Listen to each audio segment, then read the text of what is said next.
Magandang araw mga kaibon, mga kalapatids. Welcome back ulit sa channel natin. For today's video, ikakandling na natin yung itlog nung Opaline RF project natin, no? Dahil ano na ngayon katapusan na. So nang itlog yun nung 16 pa. Kaya pwede na natin ikandling yung itlog nila, no? Yun, tara. Tignan natin yung mga itlog ng mga alaga nating African lovebirds.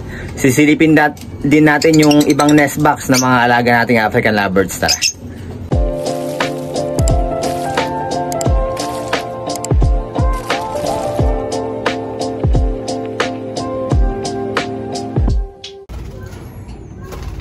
So yun, eto guys, no, yung nest box ng natin. Opaline RF project natin. So check natin kung may nag-fertile ba sa mga itlog nila. Patukin lang natin yung palabasin lang natin yung mga alaga natin dito. Yun, lumabas na, ayan yun, 4 ang itlog. Nako,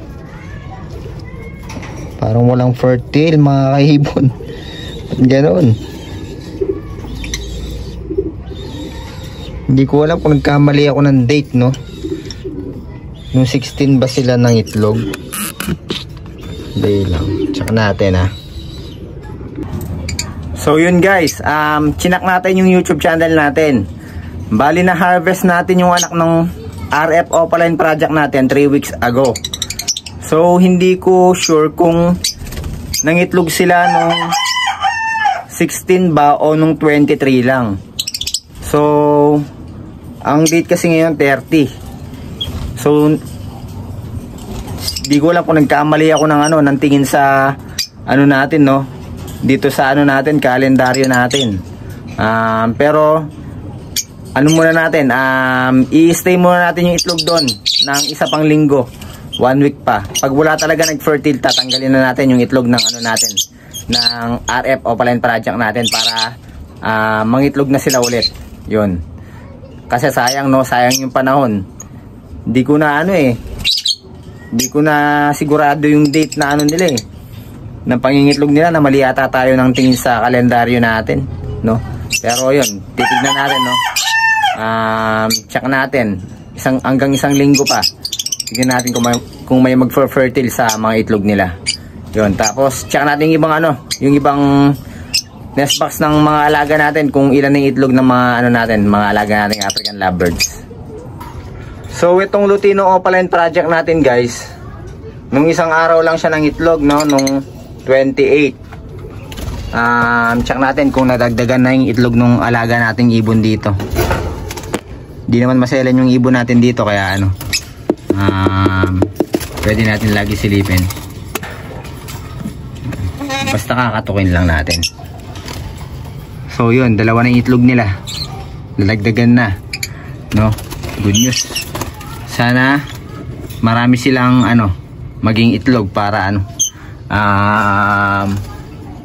mapagpalabas ulit tayo ng Lutino Opaline dito sa natin, sa mga alaga natin na to, no. Tapos yung dito, wala, hindi pa natin sinasalang to, nakasara pa rin yung tawag dito, yung nest box nila. Hindi natin mapaliguan ng washout kasi umuulan-ulan, no. Hindi masyadong umaaraw, kaya hindi natin mapaliguan para mag-ban na talaga sila.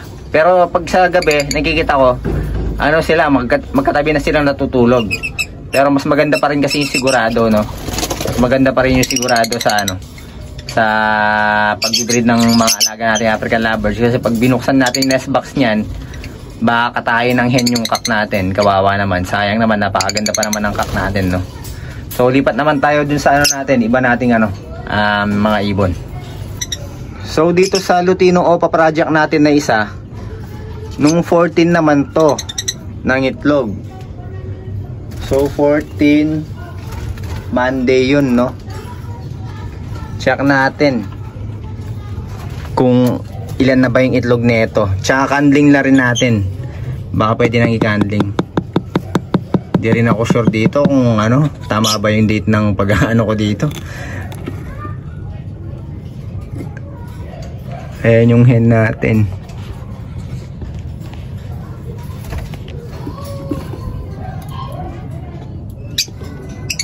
So wala siyang itlog mga kaibon. Wala silang itlog. Akala ko nang itlog na yung hen natin dito. Dahil papakita ko sa inyo. Ayan yung hen natin, oh. Kung mapapansin nyo yung puwitan niya, sobrang magana. Sobrang magana ng ano nito, ng puwitan ng hen natin dito. Kaya akala ko nang itlog na yung hen natin, kasi matagal nang namamaga yung ano nito eh, yung puwit niya. Kaya nga akala ko nang itlog na. So wala pa pala silang itlog. Hindi pa pala nangingitlog tong alaga natin dito. So tatanggalin muna natin yung ano, yung date ng ano, na nilagay natin. So parang nagkamali nga tayo talaga dun sa ano, no, sa Red Factor Opaline project natin, no. Nagkamali siguro nga tayo ng date na ilagay dun. Kaya ano, eto wala pang itlog, 14, mas nauna pa to eh. Mas nauna ko pang nilista.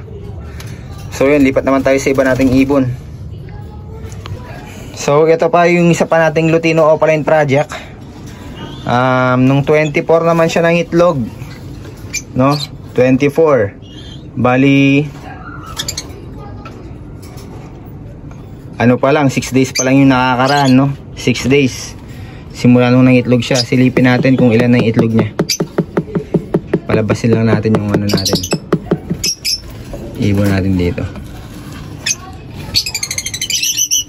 Yun, tatlo yung itlog nung mga alaga nating ibon dito.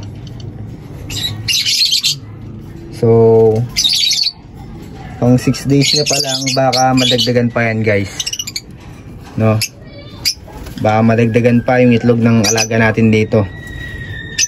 Ito yung cock natin. Yan. Yung cock na to galing kay Sir Melchor Advincula. Green, split opa, split ino, split par blue.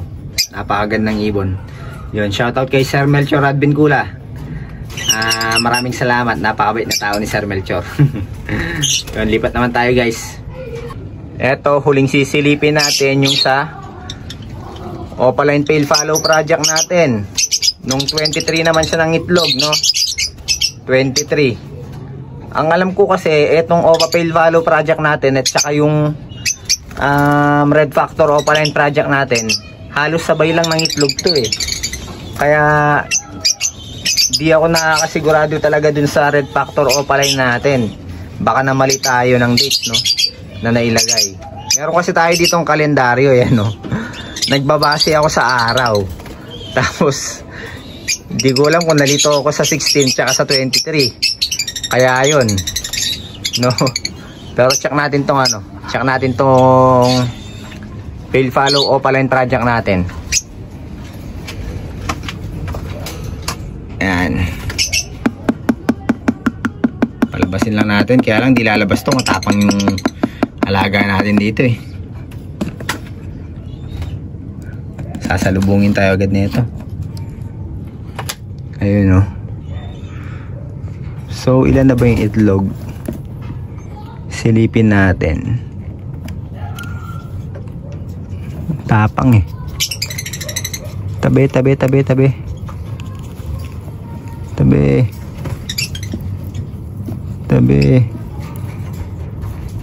So guys, tatlo yung itlog nila.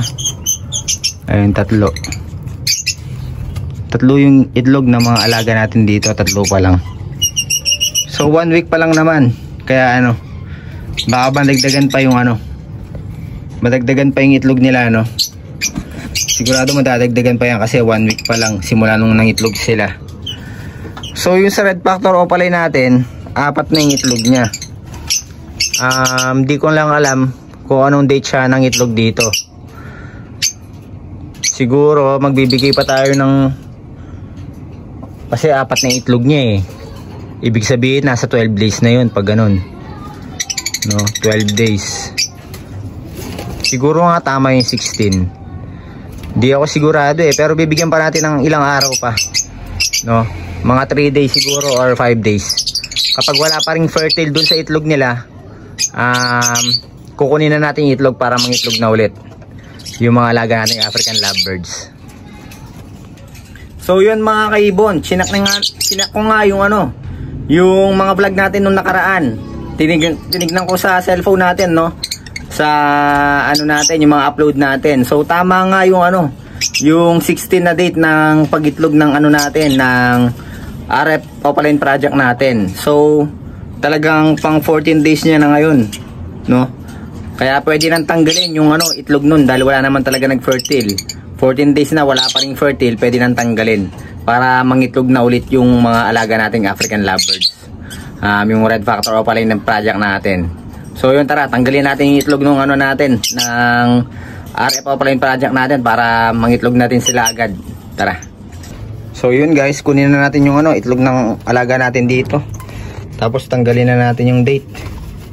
Dahil sayang yung panahon, no, para mangitlog sila agad. Palabasin lang natin yung mga alaga natin.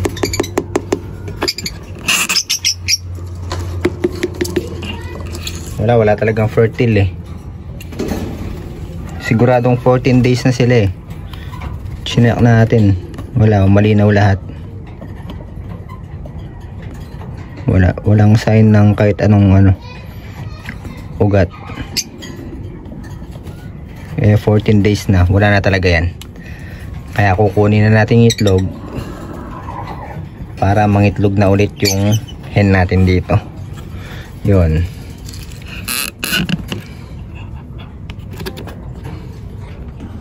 So yun guys, no, bad news. Dahil wala nga nag-fertile dun sa itlog ng mga alaga nating RF Opaline project natin. Pero sana pag nangitlog sila ulit, mag-fertile na yung mga itlog nila, Tapos yun, yung mga ibang pa itlog din natin dito, sana mag-fertile din yung mga itlog nila. Yung sa RF Opaline project natin, nung first clutch nila, ganun din. Hindi rin talaga nag-fertile. Nung pangalawa, may nag-fertile na 2 sa 3 itlog. Ngayon naman, 4 na itlog, walang nag-fertile. Kaya duda na rin talaga ako nung una kasi ang bilis mangitlog. Kakawalay ko pa lang sa inakay nila, Tapos ang bilis mangitlog, ilang araw pa lang, 3 na agad yung itlog nila. Kung maaalala nyo yung natin, yung vlog natin. Kaya dun pa lang nagduda na ako na baka hindi mag-fertile yung mga itlog nila. Kaya yun, talaga palang hindi nag-fertile yung mga itlog. Pero ngayong clutch na to, tignan natin kung mag-fertile pag nangitlog sila, bibigyan natin sila ng successor, lahat ng mga pampa-fertile na itlog, yung Egg 1000, successor pellets yan, probiotics. Talagang alagaan natin sila mabuti para mag-fertile yung mga itlog nila. Dahil yun yung pinakamagandang mutation natin dito sa ibunan natin yung RF Opaline project natin. So yun mga kaibon, mga kalapatids, hanggang dito na lang yung natin, vlog natin para ngayong araw na to. Maraming salamat, ingat, and God bless po sa inyong lahat.